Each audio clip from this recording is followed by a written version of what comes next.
सबसे ज़्यादा दुःख माँ को होता है दुनिया में। इसके बाद हाँ और भी हैं मतलब, लेकिन क्योंकि अब माँ से कनेक्शन इतना ज़्यादा क्यों होता है? अब सोचोगे पिताजी भी हैं, भाई बहन, रिश्तेदार, प्यार, पत्नी।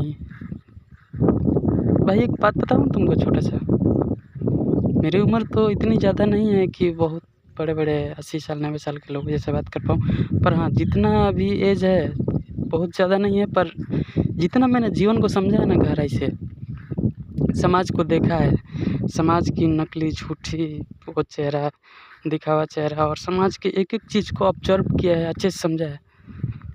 तो माँ से इसलिए गहरा लगाव होता है ना, इसलिए गहरा कनेक्शन होता है, क्योंकि अब पिता का तो भूमिका तुम्हारे जन्म के बाद होता है, उनका प्रेम पाते हो। पिताजी से पहले 9 माह पहले माँ को पता होता है, और आप माँ के शरीर के साथ, उसके साँस के साथ साँस लेते हो, उसके गर्भ में, माँ के गर्भ में।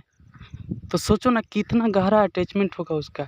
तुम 9 महीने तक अपना तुम्हारा खाना पीने वाला कोई व्यवस्था नहीं, सारा सिस्टम माँ से एकदम अटैच रहता है। वो सांस लेते हो, तुम लेते हो, वो जो प्रोटीन, जो विटामिन्स खाती है, वो सारा तुम्हारे वो टेंशन लेगी ना, तुम्हारा भी जाओ। अगर कोई माँ बहुत टेंशन ले तो उसका बेबी पे, हेल्थ पे इफेक्ट पड़ता है, बच्चा स्वस्थ नहीं हो सकता है। तो दुनिया तो पैदा होने के बाद जानती है, माँ तो 9 महीना पहले से ही जानती है कि हाँ मेरे कोख में, मेरे गर्भ में मेरा बच्चा पलने वाला है, मेरा संतान पलने वाला है। शायद पिता को 2-3 महीने बाद पता चले, पर माँ तो वहाँ से जानती है। तो सोचो ना कितना गहरा कनेक्शन। इसलिए माँ को सबसे ज़्यादा दुःख होता है, किसी की भी माँ हो, जब इंसान मरता है तो। इसलिए मैंने कहा कि माँ से बहुत गहरा कनेक्शन होता है। मैं कुछ भी कहता हूँ तो अकारण नहीं कहता, उसके पीछे बहुत बड़ा कारण होता है। ऐसा नहीं कि कुछ भी हवा में बोल दिया, नहीं। इसलिए माँ का दर्जा भी, पता है, पत्नी से भी ज़्यादा, प्रेमिका से भी ज़्यादा माँ का दर्जा दिया गया है। हमारे भारतीय समाज में कहते हैं ना कि माँ, पत्नी होना लड़की के लिए सबसे उत्तम दर्जा नहीं है, ना बहन होना, ना दोस्त होना, ना प्रेमिका होना, सबसे ऊंचा दर्जा माँ का है। क्योंकि माँ होने के साथ वो उसकी जिम्मेवारी आ जाती है, वो एक दूसरे शरीर का भी अपने शरीर में समा करके, और उसके साथ उसका इमोशन, उसका सांस, प्रत्येक चीज़, उसका धड़कन धड़कता है तो बच्चे का धड़कन धड़कता है। तो सोचो कितना माँ से गहरा अटैचमेंट है। पिताजी का भी भूमिका मैं कम नहीं बता रहा हूँ, हर एक किसी, चाहे मेरे पिताजी हो चाहे आप सबके पिता की भी भूमिका रहती है, पर वो जो इमोशन का गहरा कनेक्शन है ना, वो समझने की अंडरस्टैंडिंग, वो माँ जितना नहीं है। पिता के प्रेम को कम नहीं बता रहा हूँ, लेकिन हाँ माँ का वो तो अलग ही है, इसीलिए उनको जननी कहा गया है।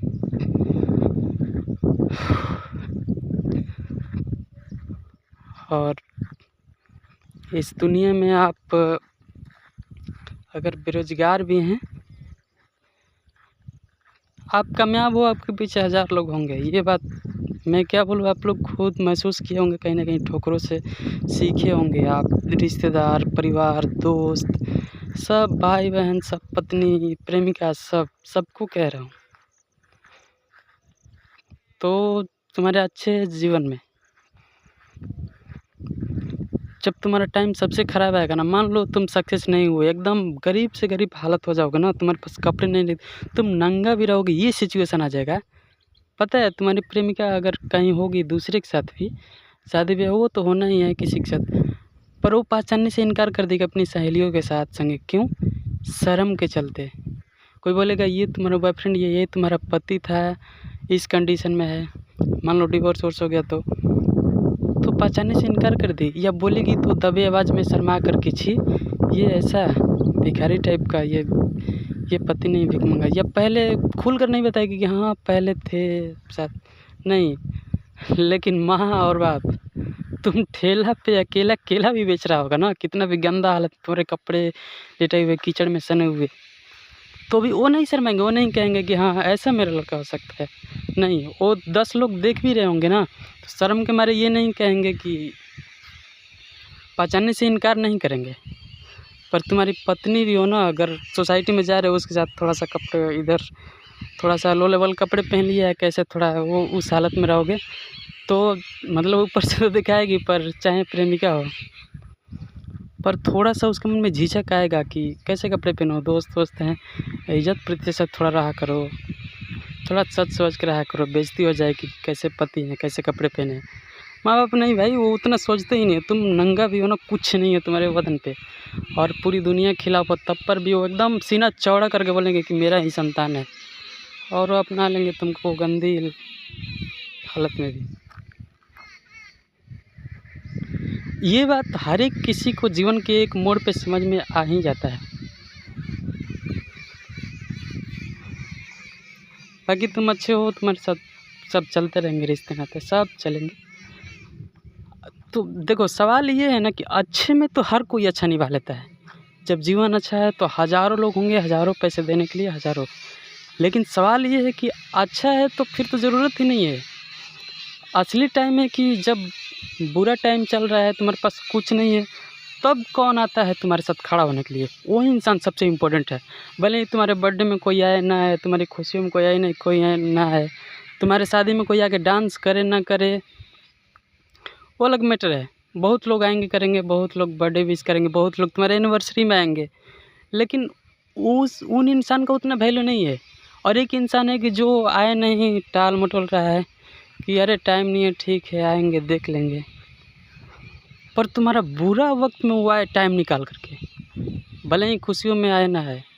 सहजे ही सुने कि बुरा वक्त चल रहा है या कोई दिक्कत में है, वो इंसान आ जाए, तो भाई उस हज़ारों इंसान से वो इंसान बहुत बेटर है, जो बर्थडे में एनिवर्सरी में आ सकते थे, अब पर बुरा टाइम है तो नहीं आए। लेकिन एक इंसान है जो तुम्हारी शादी में नहीं आ रहा है, ना तुमसे उतना ढंग से बात कर रहा है, कुछ भी, थोड़ा सा कड़वा स्वभाव का है, वो खुशियों में नहीं है, पर तुम्हारे दुख में एकदम अचानक से आ जाए, दिख जाए और हेल्प के लिए हाथ बढ़ाए। तुम्हारे मन में होगा कि हेल्प किया है तो फिर बाद में ये भी तो सोचेगा अपने से। नहीं, वैसे लोग रिस्पेक्ट नहीं रखते हैं, और वैसा इंसान ही क्या जो हेल्प करके बदले में हेल्प चाहे। इंसान ऐसा बनो कि हेल्प कर दिए, कुछ उम्मीद ना करो कि मैं किया हूँ तो एक समय बाद तुमको भी मेरा करना होगा, फिर वो इंसानियत क्या, फिर तो लेन देन हो गया, व्यापार हो गया। भाई मेरा सोच यही है, मैं ज़िंदगी में मेरा संस्कार यही मिला है, और ये बात इतना पिताजी मुझे रिपीट कर दिए है ना, मैं कोई फेक नहीं रहा हूँ अपने बाप के लिए, पर सच में मुझे इसीलिए गर्व होता है उनके संतान होने पे, गर्व। सब खोखलेबाजी रिश्ते नाते हैं, समाज परिवार। और मेरा क्या है ना, मेरा स्वभाव है वो है थोड़ा सा, मैं साइलेंट स्वभाव का हूँ, मैं बहुत कम बोलता हूँ।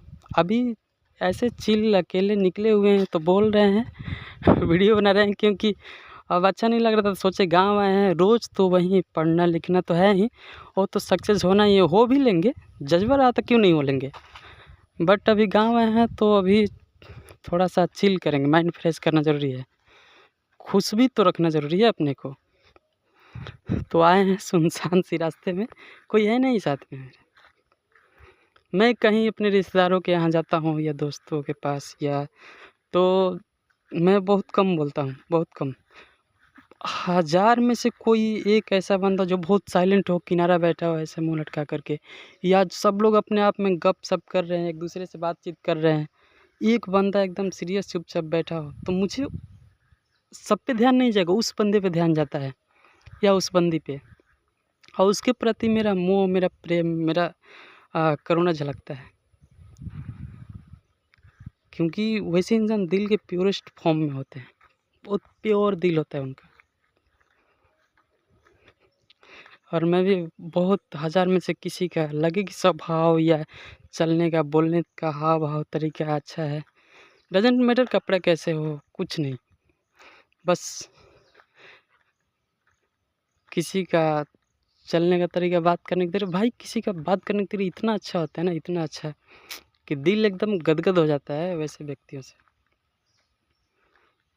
तो मैं बोलता हूँ, सामने वाला बोलने में भी मुझे हिचक पड़ती है कि वैसे पता नहीं सामने वाला इंसान से बोले तो बोलेगा नहीं बोलेगा, नहीं बोलेगा तो शायद बात करने का मन हो ना हो, तो शर्माते सकचाते तब मैं बोलता हूँ, या सामने वाला बोले तो ही।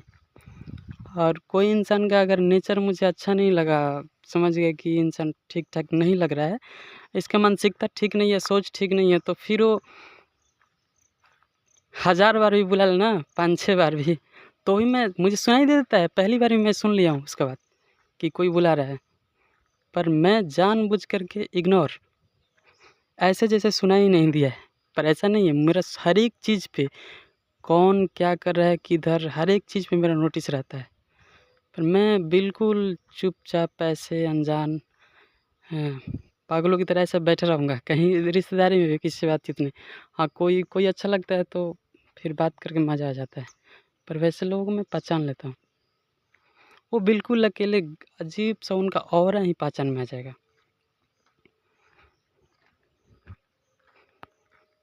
देखो, ये तालाब में कमल खिले हुए हैं, देख रहे हो? देखो ये सुंदर-सुंदर कमल। हमें नेचर घूमना बहुत पसंद है। ये पेड़-पौधे, हरियाली, पहाड़, नदियाँ, पत्थर। मुझे सच बता रहा हूँ, टाइल्स वाले रूम, एकदम पक्के वाले रूम, बड़ी-बड़ी ऊँची बिल्डिंग, घूमने के लिए मुझे ये सब अच्छा नहीं लगता है। हाँ, ऐसे दोस्तों के या किसी के साथ गए हैं तो अब मना भी तो नहीं कर सकते हैं, पर मेरा जो दिल है, मेरा जो हृदय, मेरा आत्मा एकदम पता है गदगद कब हो जाता है? जब मैं बहुत एकदम ज़िंदगी से निराश, थके-हारे या बहुत परेशान हूँ, तो मैं निकल जाता हूँ पहाड़ों की तरफ घूमने के लिए या किसी जंगल की तरफ पेड़-पौधों के नीचे। अरे मज़ा आ जाता है। एकदम हमारे रिश्ते-नाते में सबसे ज़्यादा दुःख क्या देता है? उम्मीद। किसी से उम्मीद रखोगे तो दुःख ही मिलेगी, दुःख का कारण सबसे बड़ा उम्मीद है। मान लो कि मैं उम्मीद लगाया हुआ हूँ कि उम, मेरा सैलरी 10,000 10 करोड़ आएगा या 2 लाख आएगा तो मैं एक गाड़ी लूँगा, पहले से ही सोच कर के। अब मान लो 1 महीने बाद आने वाला है और वो दिन आया सैलरी ना मिले या सैलरी मिला भी तो कहीं चोरी हो गया या रास्ते में कोई छीन लिया। अब मैं तो कई दिनों से सोच-सोच कर के एकदम खुश हो रहा था कि आज चलो आज 15वाँ दिन है, 17वाँ दिन। अब धीरे-धीरे करके जब 30वाँ दिन आएगा तो सैलरी मिलेगा, मैं एक अच्छा-सा गाड़ी लूँगा। और उम्मीद में एकदम खुशी-खुशी एकदम मन जैसे ही मिला खुश भी हो गए थे। अचानक पैसा छीन लिया, कोई किधर भूल गया या कोई रास्ते में लूट लिया, तो मैं बहुत दुखी होऊँगा, बहुत दुखी। क्यों? क्योंकि उम्मीद था मुझे ना उस पैसों से। उम्मीद था कि नहीं गाड़ी लूँगा इस दिन। रोज़-रोज़ मैं एकदम उँगली पे गिन रहा था और खुशी दुगनी, आज चलो आज तो 2 दिन बस बचा है, आज सैलरी मिलेगी, आज ले लेंगे, ले लेंगे। और कुछ हो गया तो फिर तो जितना ज़्यादा गहरा उम्मीद, क्योंकि रोज़-रोज़ सोच रहे थे ना उस खुशी के बारे में, अचानक वो आया ही नहीं या आया भी तो कुछ गलती के चलते या पैसे लुट गए तो मैं दुखी हो जाऊँगा। पर एक तरीका ये भी है कि मैं उम्मीद ही ना रखूँ पैसों के लिए या पैसा आए भी तो हाँ, चलो आ जाएगा, गाड़ी-वाड़ी लेने का पहले से कोई उम्मीद ना रखूँ।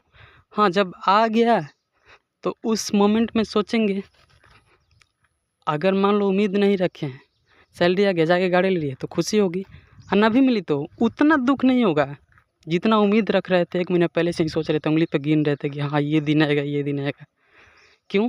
क्योंकि उम्मीद उतना ज़्यादा नहीं था या पहले से एकदम मन में सोच नहीं रहे थे उस चीज़ के लिए, पूरा उम्मीद नहीं लगाए हुए थे कि हाँ, अब आने वाला है वो दिन, वो खुशियों का पल। अचानक आया, कुछ हो गया तो बहुत नाराज़ होऊँगा। और एक मैं उम्मीद ही नहीं रख रहा हूँ, सैलरी आया, ले लिया तो खुशी होगी, पर ना भी मिला तो उतना दुःख नहीं होगा क्योंकि उतना दिन से उम्मीद ही नहीं रख रहा था मैं। सेम चीज़ इंसान के जीवन में भी होता है। कोई आया, मिला, बात करिए अच्छे से एकदम, ऐसा नहीं कि बदतमीज़ की तरह बात करने लगे। अगर व्यवहार अच्छा है तो बात करिए, नहीं मन है बोलिए ही मत। समझिएगा कि अगला इंसान की इनका बात करने का मन नहीं है। ऐसा नहीं कि कोई आया बात किया और हम बदतमीज़ की तरह उसे बोल दिए कि नहीं मन है, प्यार से बोल दीजिए, मना कर दीजिए। ये भी तो तरीका है प्यार से बोलने का। ऐसा नहीं कि कोई बोला कि सुनिए आप मुझे बहुत अच्छे लगे हैं, तो आपने क्या शक्ल में मुँह देखे हो? आईना लेकर घूम रहे हैं पॉकेट में, लो देख लो, शक्ल एक बार देख लो। ऐसा नहीं करना है, ऐसे जलील नहीं करना है। बस बोल देना है कि जी मैं पहले से कहीं सेटिंग हो या पहले से मेरा दिल किसी पे आ चुका है या मेरी पत्नी है, जो भी मैं कमिटमेंट हूँ। और आप कहीं और देख लीजिए, कोई होगा, कोई ना कोई तो मिल ही जाएगा।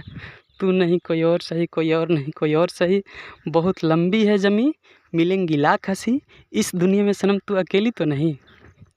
क्या लोड लेना है? जो जिसका सोच तुम्हारे सोच से मिलेगा वो आके चिपक ही जाएगा तुम्हारे भाग्य में। प्यार से भी मना कर सकते हैं, ऐसा नहीं कि कोई आया प्रस्ताव लेके और हम एकदम जलील करके भेज रहे हैं।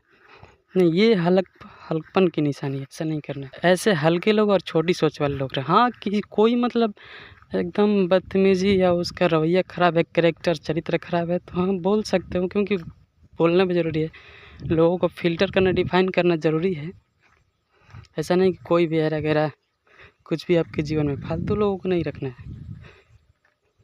क्योंकि वो आपके जीवन में रहते नेगेटिविटी फैलाएंगे। आपका मूड ऐसे ही ख़राब करते रहेंगे समय समय पे। मौसम की तरह तुम भी बदल तो न जाओगे, अरे मैं तो तेरे पास रहूँगा, प्यासी ये कहानी एहसास दी। मिलना हो तो ऐसे हो, सदियों तक ना जारी हो। मैंने बरसों किया इंतजार मेरे दिलदार, तेरे इश्क का छाया खुमार की दिल परदेसी हो गया। भाई आवाज़ बेसुरा है, बस ऐसे ही मेरे लिए सुकून देता है ना, मैं खुश हूँ ना। बस मेरे गाने से मैं भी खुश हो जाऊँ तो भी बड़ी बात है, क्योंकि यहाँ लोग अपने आप को भी खुश नहीं कर पा रहे हैं। कोई दूसरा कुछ बोल दिया, दूसरे के चलते मूड ख़राब हो जाता है किसी का। मेरा तो नहीं होता भाई, 5 मिनट तक गुस्सा रहता है, इसके बाद उतर जाता है। हाँ, बहुत बड़ी गलती हो किसी का तो 1-2 दिन तक ज़्यादा से ज़्यादा, उसके बाद। और मुझे कई बार बोलने के बाद भी किसी को लगता है कि यार कुछ ज़्यादा तो नहीं बोल दिया, ज़्यादा उसको बेइज्जती तो नहीं, क्योंकि मैं सोचता हूँ कि मुझसे भी कभी गलती हो जाती है, इतना भी नहीं बोलना चाहिए था। कभी-कभी गुस्सा चढ़ जाता है मेरा ना, फिर शिव भक्त हैं, उनका गुस्सा तो सब कोई जानता है, महादेव का। तो वहीं मेरा भी शांत रहता हूँ, पर क्योंकि मुझे गलत चीज़, गलत लोग और गलत सिचुएशन, परिस्थिति मुझे अच्छा नहीं लगता है। तो कई बार बोल देते हैं इतना कड़वा कि हमको भी लगता है कि बहुत ज़्यादा बोल दिया, पर यार वो मजबूरन बोलना पड़ता है किसी-किसी को। फिर बाद में सोचते भी हैं कि ऐसा नहीं बोलना चाहिए था, जाकर माफ़ी माँग लूँ, क्या हो जाएगा? हो सकता है किसी को चोट पहुँच गया हो।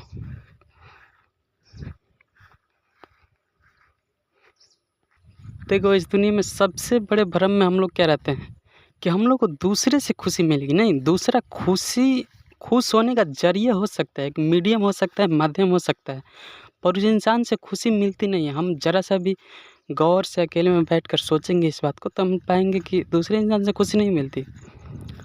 हमको हमसे ही खुशी मिलती है, बस